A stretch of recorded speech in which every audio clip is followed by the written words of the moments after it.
Banyak yang ragu sama vaksin, Bu. Nah, kalau dari Ibu sendiri, imbauannya disampaikan seperti apa dan untuk meyakinkannya ya, kayak gimana, Bu? Mari kita yakini bahwa yang pasti pemerintah akan memberikan yang terbaik untuk masyarakat. Memang presentasi keberhasilannya tidak 100%. Apapun kan, sebetulnya kan bukan hanya vaksin, apapun juga memang tidak ada yang tidak semuanya 100%. Tapi saya melihat langkah yang dilakukan oleh pemerintah pusat juga ada mengeliminir jika ada hal-hal tertentu seperti apa. Jadi contoh misalnya tidak serentak, misalnya dalam satu rumah sakit atau satu puskesmas. Masukan dari Pak Menteri Kesehatan waktu itu menyampaikan kepada kami, jangan misalnya satu rumah sakit itu semua divaksin gitu, baru besoknya rumah sakit yang lain. Tapi beberapa tenaga medis bisa di rumah sakit A, rumah sakit B, rumah sakit C. Jadi tidak sekaligus 100% di rumah sakit A, rumah sakit B, dan C, itu untuk mengantisipasi jika ada yang tidak 100% itu.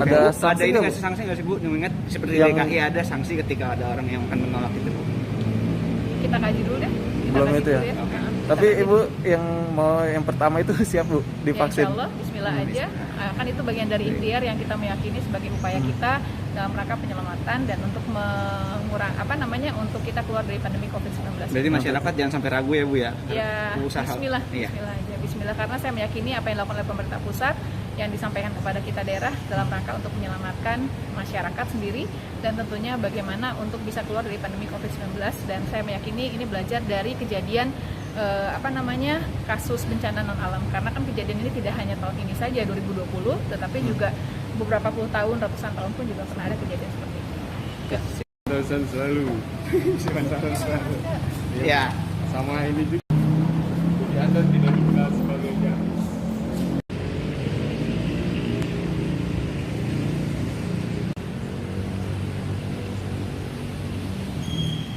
Banyak yang ragu sama vaksin, Bu. Nah, kalau dari Ibu sendiri, imbauannya disampaikan seperti apa dan untuk meyakinkannya kayak gimana, Bu? Mari kita yakini bahwa yang pasti pemerintah akan memberikan yang terbaik untuk masyarakat. Memang presentasi keberhasilannya tidak 100%. Apapun kan, sebetulnya kan bukan hanya vaksin, apapun juga memang tidak ada yang tidak semuanya 100%. Tapi saya melihat langkah yang dilakukan oleh pemerintah pusat juga ada mengeliminir jika ada hal-hal tertentu seperti apa.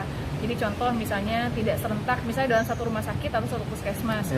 Masukan dari Pak Menteri Kesehatan waktu itu menyampaikan kepada kami, jangan misalnya satu rumah sakit itu semua divaksin gitu, baru besoknya rumah sakit yang lain. Tapi beberapa tenaga medis bisa di rumah sakit A, rumah sakit B, rumah sakit C. Jadi tidak sekaligus 100% di rumah sakit A, rumah sakit B, dan C, itu untuk mengantisipasi jika ada yang tidak 100% itu. Ada ini nggak sih sanksi nggak sih, Bu? Mengingat seperti DKI ada sanksi ketika ada orang yang akan menolak itu, Bu. Kita kaji dulu deh. Belum itu ya. Tapi Ibu yang pertama itu siap, Bu, divaksin? Ya, insya Allah, Bismillah aja. Kan itu bagian dari ikhtiar yang kita meyakini sebagai upaya kita dalam rangka penyelamatan dan untuk untuk kita keluar dari pandemi COVID-19. Berarti masyarakat jangan sampai ragu ya, Bu ya? Ya, Usaha. Bismillah aja.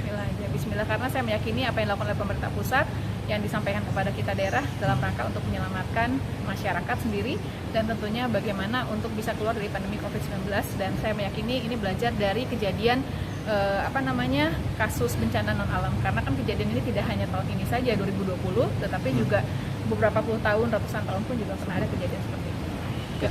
dosen selalu. Ya. Sama ini juga. Anda tidak dikenal sebagai Terima kasih sudah nonton. Jangan lupa like, subscribe, dan share ya.